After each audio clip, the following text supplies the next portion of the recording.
오늘 위안부 결의안 채택의 주역 마이크 혼다 하원 의원이 뉴저지 팔리세이드 파크의 위안부 기린비를 방문했습니다.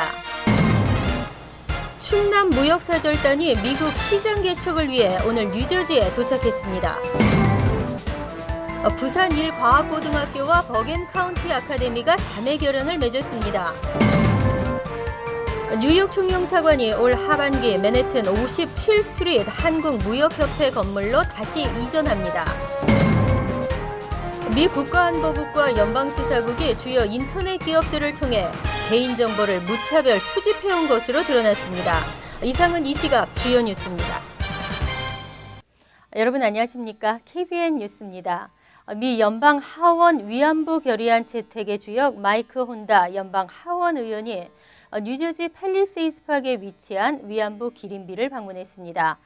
기린비 건립에 힘써준 한인사회에 감사의 인사를 전하며 하루빨리 위안부 문제를 매듭짓도록 최선을 다하겠다고 말했습니다. 주성훈 기자가 보도합니다. 오늘 오후 마이크 혼다, 빌 파스크렐 두 명의 연방 하원 의원이 팔리세이드 파크 위안부 기린비를 찾았습니다. 지난 2007년 연방 최초 위안부 결의안 채택의 주역인 마이크 혼다 의원이 미국에 처음으로 세워진 위안부 피해자 기린비에 헌화를 하는 역사적인 순간입니다. 국제사회의 위안부 문제에 대한 관심을 촉구하기 위해 이뤄진 방문에서 혼다 의원은 일본은 역사적 책임감을 가지고 피해자들에게 사죄를 해야 한다고 거듭 강조했습니다. But when the Japanese government start to recognize their historic responsibility and accept that and apologize and then put it into their history book to teach their children, because there's at least 2 generations that not have been taught.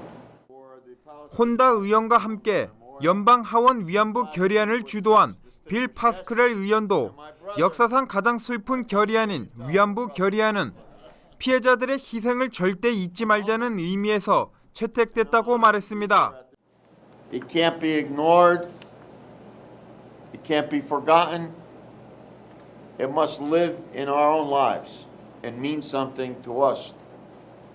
최근 위안부에 관해 막말을 쏟아내고 있는 하시모토 오사카 시장과 일본의 극우 정치인들에 대해선 진정한 글로벌 리더가 되기 위해선 과거에 지었던 잘못을 뉘우치고 인정하는 것이 중요하다며 일침을 놓았습니다. KBN 뉴스 주성훈입니다. 한국의 충청남도와 중소기업진흥공단 대전지역본부는 우수 중소기업의 북미 개척을 위해 무역사절단을 파견했습니다. 충남 무역사절단은 오늘 뉴저지 티넥에 위치한 메리엇 호텔에서 다양한 제품들을 소개했는데요. 금홍기 기자가 취재했습니다. 충청남도 무역사절단에 포함된 중소기업 업체들은 총 9군데, 충청남도와 중소기업진흥공단 대전지역본부가 지역 내 우수한 중소기업들을 선정해 무역사절단을 꾸렸습니다. 박람회에는 건축용 빌딩 내 외장재, 그리고 미끄럼 방지 실내외 매트 등 건축용 자재와 주방용품, 기능성 천연 화장품, 소비재 완제품 등 다양한 제품들이 전시되고 판매됐습니다. 북미 시장을 접근하기 위해서는 다양한 업종분들이 의미 있는 지역에 의미 있게 모여야 되는데요. 이번 같은 경우에는 최대 소비재 시장인 뉴욕과 LA를 바라보면서 소비재 중심으로 1차적으로 업체를 선정해서 함께 들어오게 됐습니다. 무역사절단은 이번 방미로 인해 100만여 달러의 계약 성과를 올리는 등 한미 FTA를 전략적으로 환영하는 계기를 마련했습니다. 무역사절단 안경남 인솔단장은 이번 박람회에는 한국의 중소기업 제품이 중국 제품의 가격 공세에 대응할 수 있는 차별화된 제품들을 선보여 우수한 경쟁력을 갖춰나가고 있다며 미국 시장 판로 개척에 큰 기대를 보였습니다.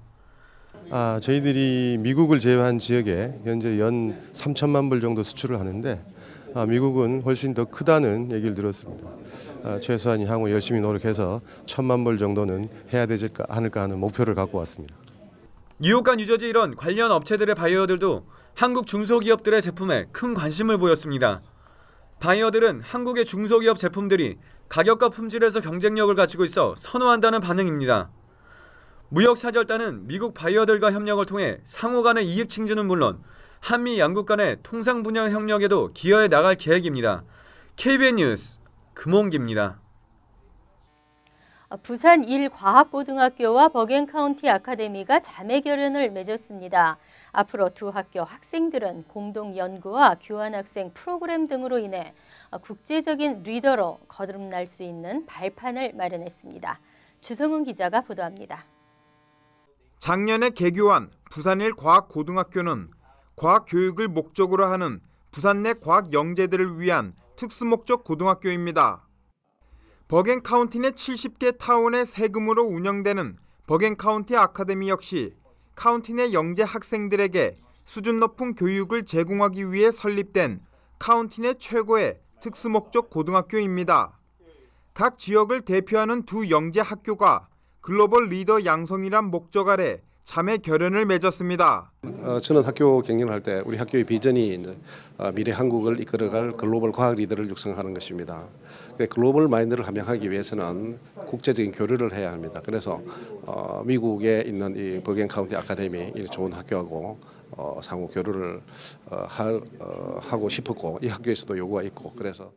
Typically, when we visit other schools, we learn a little bit more about the type of research that they do, the type of work that they're involved in, and our students always benefit from interacting with students from all over the world. And typically, they make lifelong friends after these trips. 앞으로 두 학교 학생들은 학생들 간의 공동 연구와 교환학생 프로그램, 수학여행, 현지 취업 지원 등 다양한 교류를 제공받으며 국제적인 리더로 거듭날 수 있는 발판을 마련했습니다. KBN 뉴스 주성훈입니다. 13년 전 뉴욕 총영사관은 비용 절감을 위해 주 유엔 대표부 건물로 이주했었는데요. 마침내 올해 단독 청사 임차 예산 39억 원이 책정됨에 따라 올 하반기 다시 과거의 장소로 옮깁니다. 총영사관은 현재 6층에 민원실이 있는 맨해튼 57 스트리트 한국무역협회 뉴욕지부 건물에 8, 9층을 추가로 임차해 올 하반기에 입주할 계획입니다. 총영사관 이전에 따라 그동안 본청과 민원실, 문화원이 분리 운영돼 겪었던 불편함과 업무 비효율성이 줄어들 전망입니다. 또 대중교통 이용이 불편한 대표부 건물에 비해 동포들의 접근성도 상당히 개선될 것으로 보입니다. 지난 1949년 4월 1일 총영사 관저에 처음 개설된 뉴욕 총영사관은 74년 무역협회 건물에 입주했다가 IMF 외환 위기 이후 비용 절감을 위해 주 유엔 대표부 건물로 옮겨졌지만 동포들의 편의를 위해 민원실과 한국문화원은 이전하지 않고 그대로 한국무역협회 건물에 남겨두었었습니다. 이후 교통 불편과 한국 국격 향상에 따른 지위, 주류 사회와의 교류 등을 고려할 때 단독 청사 이전이 시급하다는 주장이 지속적으로 제기되오다 마침내 2013년도 예산에 단독 청사 임차 예산 39억 원이 반영됐습니다.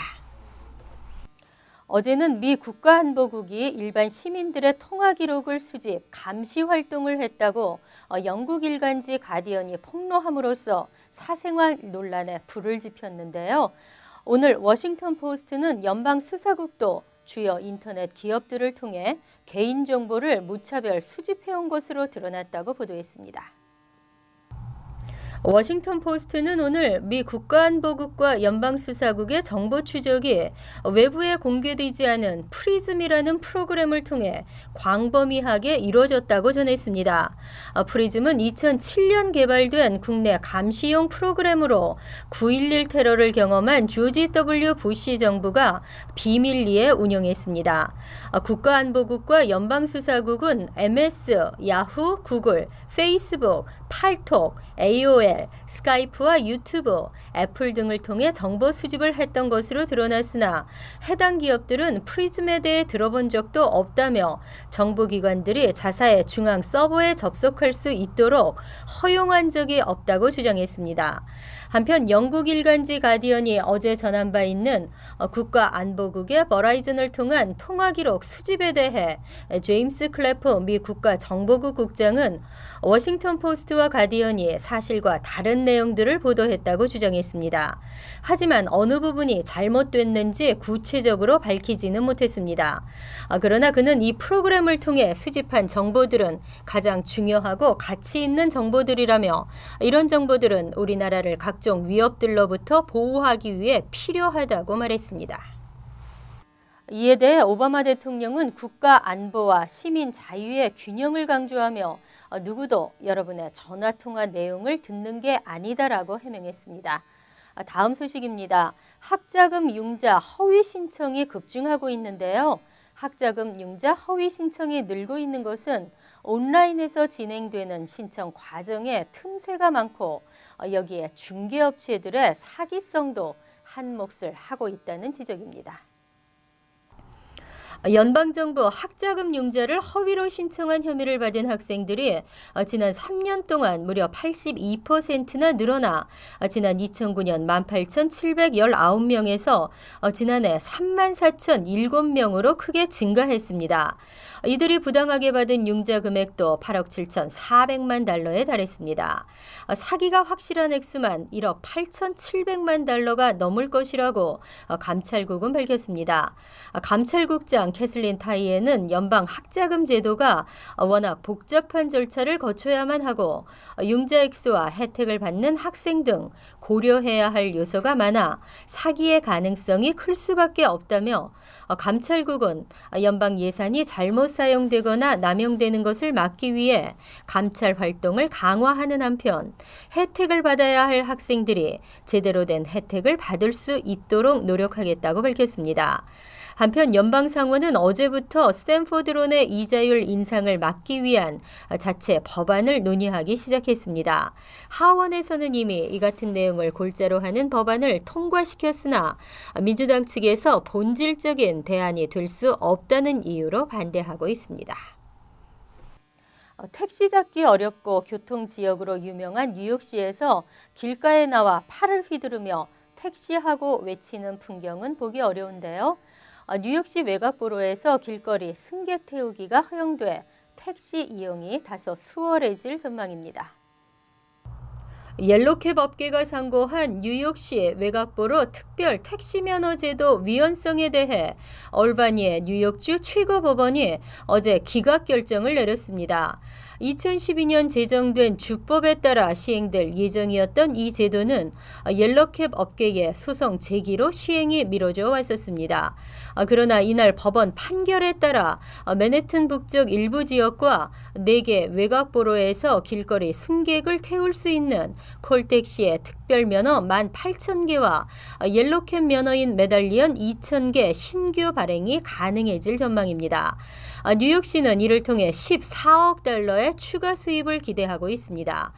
특별 면허는 현재 콜택시 차량 6만 대를 대상으로 매년 6,000개씩 3년간 발급되며 첫 해 1,500달러, 2년째 3,000달러, 3년째 4,500달러의 수수료를 내야 합니다. 한편 이날 옐로캡이 스마트폰 어플리케이션을 통해 예약된 승객을 태울 수 있는 방안도 법원의 승인을 받았습니다. 이상으로 KBN 뉴스를 마칩니다. 날씨 정보에 귀 기울이시고 KBN과 함께 하시는 주말 되시기 바랍니다.